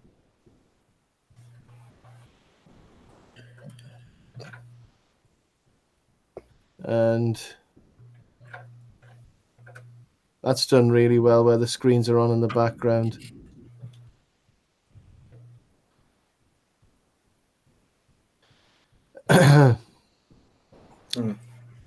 Yeah. And he thinks she's in bed, and he's ready. He's actually willing to kill her while she's in bed. Oh yeah, he's got the gun down there. Yeah, and she's asleep.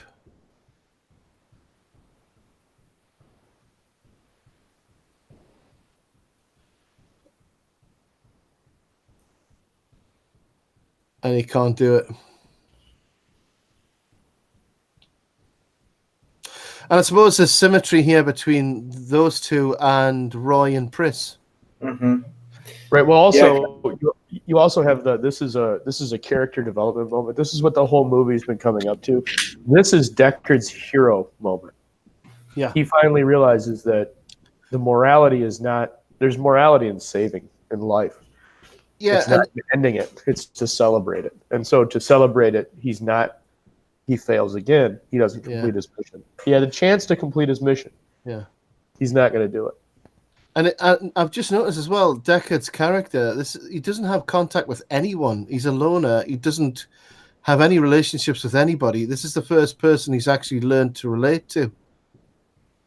And she just knocks over the tinfoil toy there. In some versions of the movie, this is left out, this scene. But this is the thing that people said was, used as a metaphor for him being a replicant, because there's another unicorn. There's a unicorn origami. So it proves that the other character, Gaff. Yeah, Gaff has already been there and decided not to kill either of them. Yep, and he gives a little nod. Then he walks into the elevator. Yeah. And then we fade to black.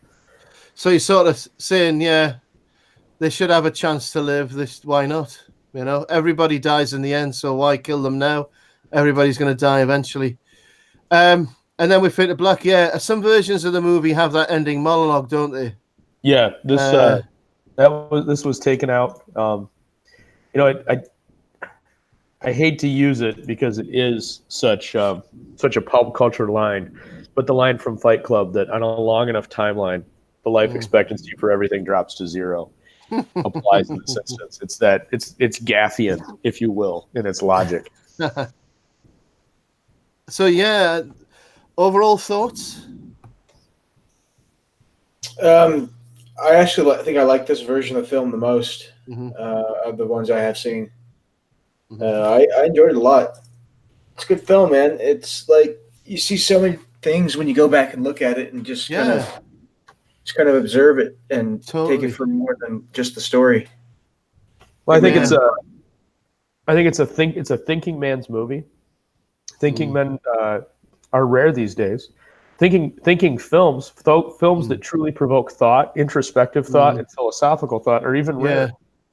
And a film like this could not be made today. Yeah, I shouldn't say it could not. It would not be made. Yeah, it wouldn't be made because it forces you to think about really important, deep issues, the fundamental things of life. Very quickly, cultural impact of this movie, the legacy it left behind. It wasn't initially successful in North America with North American audiences, but it was popular internationally, gained a cult following.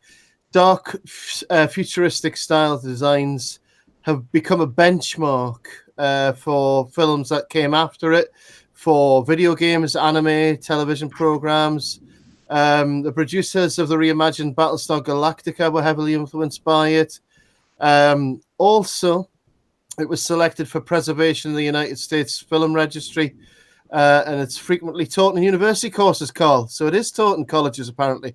In 2007, it was named the second most visually influential film of all time by the Visual Effects Society.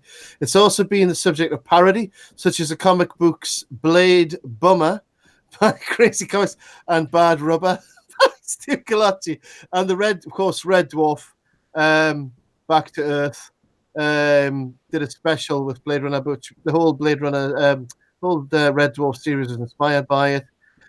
It continues to reflect modern trends and concerns. An increasing number of critics consider it one of the greatest science fictions ever made now. It was voted best science fiction film ever made in 2004. It's also cited as an important influence to both style and story for the recent Ghost in the Shell film. And also it has been very influential, like you were saying, Carl, to cyberpunk. It also influenced cyberpunk derivative biopunk, which revolves around biotechnology and genetic engineering. The dialogue and music in Blade Runner has been sampled in music from many different films. I Human, a Singaporean band, apparently, but it's cited as a major influence on Warren Spector, who's the designer of the video game Deus Ex. So it's influenced many, many different things. There's a computer game I played back in the day, Beneath a Steel Sky. That was influenced by it. The logos of Atari, Bell, Coca-Cola, Cuisinart, and Pan Am, all market leaders at the time, were prominently displayed as product placement in the film. All experienced setbacks, all of them, after the film was released, leading to suggestions of a Blade Runner curse. Coca-Cola and Cuisinart recovered. Sang Tao beer was also featured in the film and was more successful. Yeah, you can get that everywhere now, Sang Tao. So there you go. And it's been recognized in almost every major award or academic film area across the world. So it's had a massive lasting legacy. So that was, my own opinion of the film is, like I said at the start, it's in my top 5 of science fiction movies. It's in my top 10 of all-time favorite movies. I agree with that. So with that, thank you to both my guests. This has been probably the most enjoyable movie watch we've had, equal to Conan, I would say as well. I can't. They're two different genres. I can't put one above the other. But this has been immensely enjoyable. Thank you to everybody who joined in the chat. Thank you to Cosmeti, Praetorian, and I think we had Morg there as well, and everybody who'll watch afterwards on recorded. And that was Blade Runner, the original movie. Highly enjoyable. Thank you for watching. Good night.